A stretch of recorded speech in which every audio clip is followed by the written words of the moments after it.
Welcome to Saraswati IAS. I hope you are doing fine. So let's start our daily quiz. Our first question is, which of the following action does not require constitutional amendment?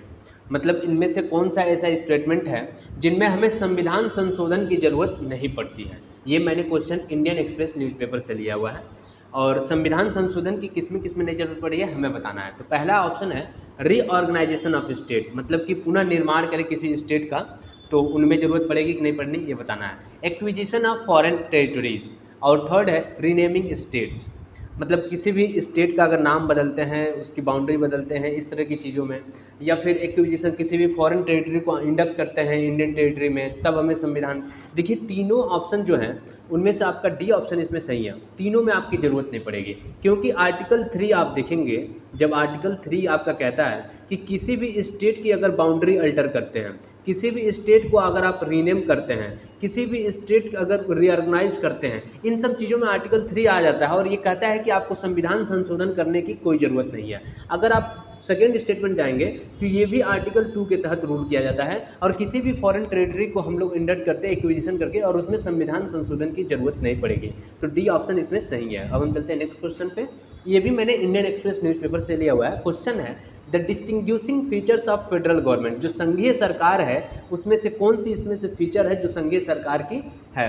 तो पहला statement है national government give some power to provincial government, मतलब कि जो राष्ट्रीय सरकार national government है वो प्रोविंशियल गवर्नमेंट जो होती है उन्हें कुछ पावर देती है। दूसरा है power is distributed among the legislature executive and judiciary, मतलब तीनों में क्या होता है कि जो पावर रहते हैं वो पावर शेयरिंग इसमें डिस्ट्रीब्यूट रहते हैं।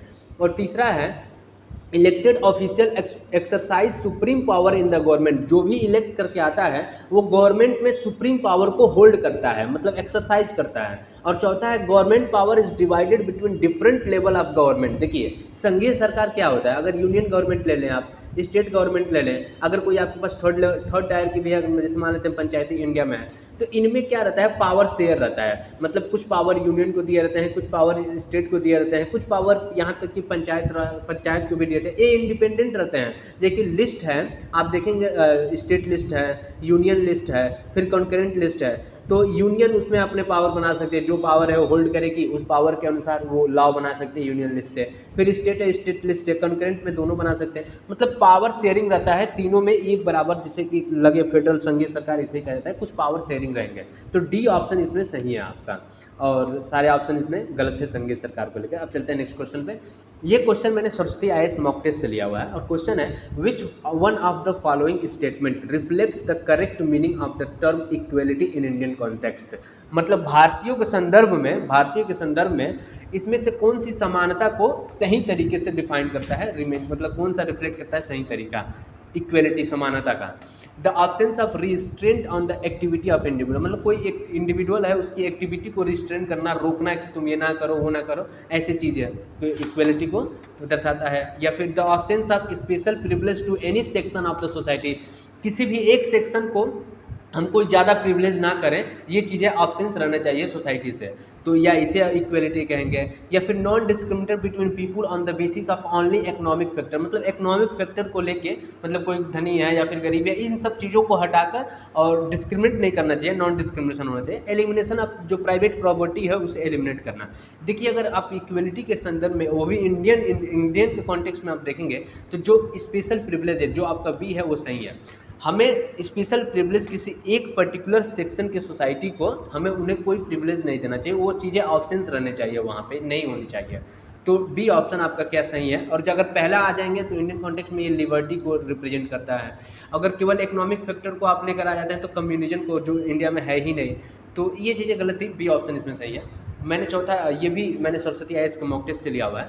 क्वेश्चन है who among the following is called father of local self government in India, मतलब कि किसे पितामह कहा गया, मतलब किसे पिता कहा गया है गवर्नमेंट ऑफ लोकल सेल्फ, स्थानीय स्वशासन जो भारत में आई थी, उन्हें कौन पहली बार लाया था और किन्हें इसे father of local self government in India कहा जाता है।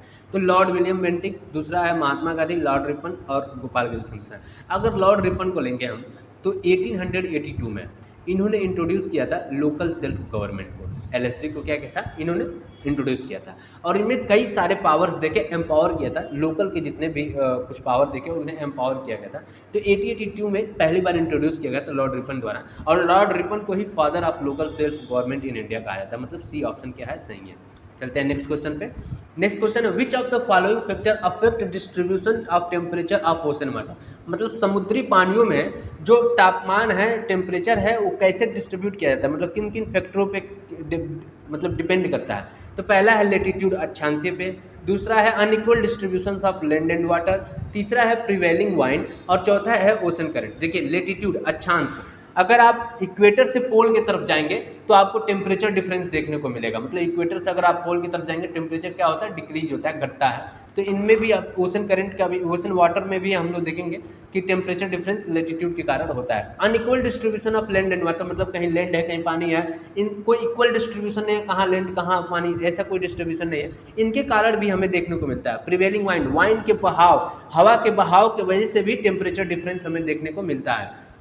फिर हमें ओशन करंट, जो समुद्री लहरें हैं, देखेंगे हम लोग समुद्री लहरें कई पार्ट्स में डिवाइड रहते हैं। इनको कभी हम पर्टिकुलर सेक्शन में, ओशन करंट से काफ़ी लंबा है, इनको हम कभी पर्टिकुलर देख लिया जाएगा, एग्जाम के पहले तक से देख लिया जाएगा, कोशिश किया जाएगा। तो ओशन करंट्स के कारण भी, मतलब डी ऑप्शन क्या है आपका, सही है। इनमें आपका डी ऑप्शन सही है। इन सभी कारणों की वजह से जो ओशन वाटर का जो टेम्परेचर है उनमें हम लोग डिफरेंस देखने को मिलता है। अब चलते हैं, ये भी सरस्वती आईएएस मॉक टेस्ट से दिया गया है। क्वेश्चन है which of the following statement is correct regarding local self government in India. मतलब स्थानीय स्वशासन जो गवर्नमेंट सरकार होती है इन इंडिया में, उनके रिगार्डिंग कौन सा इसमें स्टेटमेंट जो एकदम सही है। Elections to panchayat are conducted by the Election Commission of India, ठीक है। और दूसरा है the gram sabha consist of a person only registered in the electoral roll of a village within the panchayat, ठीक है।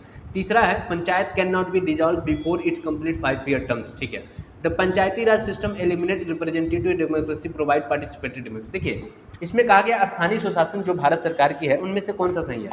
तो जो पंचायती राज आया था हम लोग में, लोकल जो स्थानीय स्वशासन है, उसकी जो इलेक्शन होती है वो इलेक्शन कमीशन ऑफ इंडिया नहीं कराती है। उसके लिए आपको स्टेट इलेक्शन कमीशन जो होते हैं, स्टेट इलेक्शन कमीशन, वो कंडक्ट कराते हैं, ना कि इलेक्शन कमीशन ऑफ इंडिया।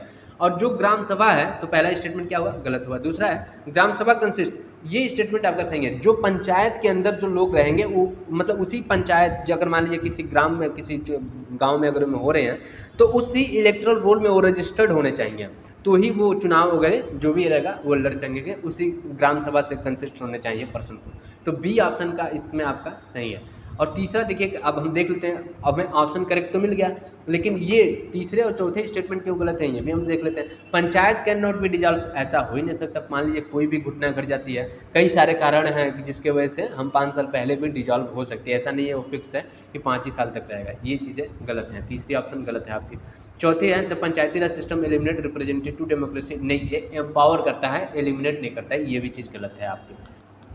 तो आशा करता हूँ दोस्तों आपने जितने भी क्वेश्चन अभी तक लिए हैं सभी मॉक टेस्ट के जैसे लिए होंगे, और जितने भी क्वेश्चन आप मॉक टेस्ट के जैसे लिया करिए, इनमें आपको काफ़ी आसानी रहेगी लास्ट जब फाइनल एग्जाम आप प्रीलिम्स का देंगे तो इस समय। तो सारे क्वेश्चन को आप वीडियो पॉज करके 30-30 सेकंड का गैपिंग देंगे और क्वेश्चन को सॉल्व करिए, ठीक है। धन्यवाद। अब अपने नेक्स्ट सीरीज पे हम लोग ऐसे ही क्वेश्चन सीरीज पे नेक्स्ट मिलेंगे। धन्यवाद, थैंक्स।